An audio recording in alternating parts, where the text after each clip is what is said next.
Mga kababayan nating seniors, kung kayo ay 60 o 65 pataas at umaasa sa inyong SSS o GSIS pension, makinig po kayo ng mabuti dahil may dalawang malaking balita ako para sa inyo ngayong Nobyembre 2025. Una, inilabas na ang opisyal na schedule ng pension payout para sa buwan na ito at maraming nakatagong detalye doon na kailangan ninyong malaman para hindi kayo maubusan ng pera o makaligtaan ang inyong bayad. Pangalawa, at ito ang mas nakakagulat, may 12,000 piso one-time cash assistance na inihanda para sa qualified seniors. Pero tandaan ninyo, hindi lahat ay makakakuha nito at may mga kondisyon na dapat ninyong sundin para makatanggap. Ang totoo, karamihan sa ating mga seniors ay hindi alam kung paano mag-apply o kung saan pupunta para kunin ang perang ito. Mas malala pa, may mga nakatagong bawas o clawback sa pensyon na mangyayari sa ibang pensioners kapag natanggap nila ang one-time cash na ito. Kaya ako ngayon, gusto kong ipaliwanag sa inyo ng malinaw, step by step, para hindi kayo mapag-iwanan o mawala ng karapatan sa inyong pinaghirapan. Dahil ang katotohanan, ang gobyerno ay nagbibigay ng benepisyo, pero kung hindi ninyo alam kung paano kumilos, maaari kayong maubusan ng oras o mawala ang pagkakataon ninyong makatanggap ng tulong na ito. Kaya magsimula tayo sa unang parte, ang Nobyembre 2025 pension schedule para sa SSS at GSIS. Kung kayo ay SSS pensioner, ang inyong regular monthly pension ay ire-release simula Nobyembre 5, 2025 para sa mga nakaregister sa disbursement account or ATM card. Pero tandaan, kung kayo ay nag-aantay pa rin ng inyong card or hindi pa naka-enroll sa online banking, ang inyong pera ay marirelease ng mas mabagal, usually mga Nobyembre 8 hanggang 10. Ang problema dito, maraming seniors ang hindi alam na may option silang mag-switch sa mas mabilis na payout method tulad ng Union Bank or Land Bank na may automated system na. Ang karamihan sa atin ay naghihintay pa rin sa over-the-counter payout sa SSS branch at doon kayo mauubos ng oras, linya at pagod. Kaya ang unang tip ko sa inyo, kung maaari, pumunta na kayo ngayon sa pinakamalapit na SSS office or tawagan ang SSS hotline para magtanong kung paano kayo makakapag-enroll sa ATM card or online disbursement. Ito ay makakatipid sa inyo ng oras at lakas at mas mabilis ninyong matatanggap ang inyong pera bawat buwan. Ngayon naman para sa GSIS pensioners, ang inyong pension schedule ay medyo naiiba. Ang GSIS ay maglalabas ng pensyon simula Nobyembre 3, 2025, mas maaga ng 2 araw kumpara sa SSS, pero ito ay para lamang sa mga naka-enroll sa eCard Plus o GSIS UMID card. Kung kayo ay nag-claim pa rin sa manager's check or postal money order, maghintay kayo ng hanggang Nobyembre 12 hanggang 15 bago ninyo makuha ang inyong bayad. Ang problema sa manager's check, minsan delayed pa ito dahil sa logistical issues ng post office o dahil sa maling address na nakalagay sa record ninyo. Kaya ang advice ko, kung hindi pa kayo nakaswitch sa eCard Plus, gawin ninyo na ngayon. Pumunta kayo sa GSIS office, dalhin ang inyong valid ID, GSIS number at proof of address at mag-apply na para sa card. Ito ay libre lang at ang proseso ay tumatagal lamang ng 2 hanggang 3 linggo. Kapag meron na kayong card, automatic na ang inyong pension ay i-deposit doon bawat buwan. Walang abala, walang hintayan. Ngunit dito napapasok ang mas importante pang balita, ang 12,000 piso one-time cash assistance para sa seniors. Ang programang ito ay bahagi ng Social Pension Augmentation Program ng DSWD at ito ay inilaan para sa mga indigent seniors na 60 taong gulang pataas na walang regular pension mula sa SSS, GSIS o anumang government retirement system. Ang ibig sabihin, kung kayo ay tumatanggap na ng SSS o GSIS pension, technically, hindi kayo qualified para sa 12,000 piso one-time cash na ito. Pero may exception at dito kayo dapat mag-ingat.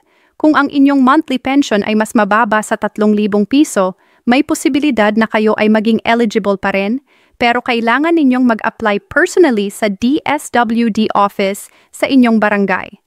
Ang proseso ay ganito. Pumunta kayo sa barangay hall, humingi ng social pension application form, sagutan ang lahat ng detalye, at isama ang inyong pension stub o certificate mula sa SSS o GSIS na nagpapakita ng inyong monthly pension amount.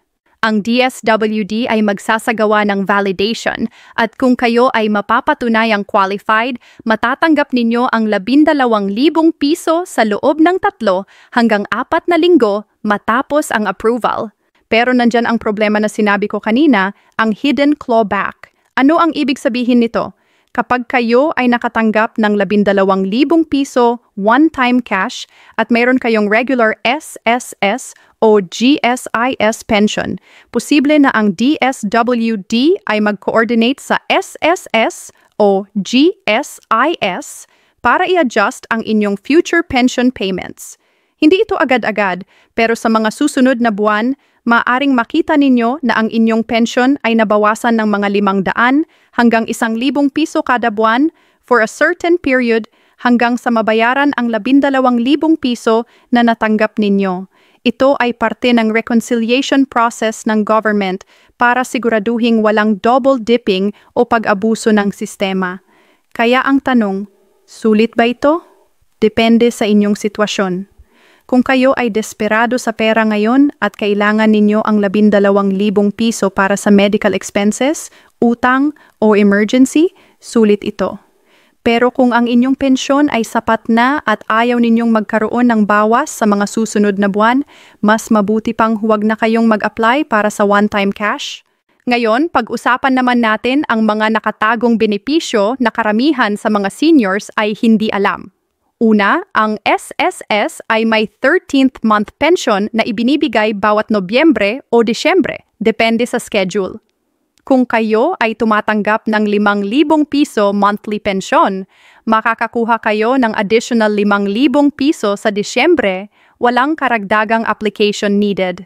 Pero maraming seniors ang hindi alam na ang 13th month pension na ito ay taxable kung ang total annual income ninyo, kasama ang iba pang sources, ay lumalampas sa 250,000 piso. Ang ibig sabihin, kung mayroon kayong part-time job, rental income, o iba pang kita, at ang combined total ay umabot sa higit 250,000 piso sa isang taon, kailangan ninyong mag-file ng income tax return sa BIR. Hindi ito common knowledge, at maraming seniors ang nag-iisip na ang pension ay hindi taxable, pero ang totoo, depende sa total income ninyo. Pangalawa, ang GSIS naman ay may economic assistance loan na available para sa mga pensioners na nangangailangan ng emergency cash.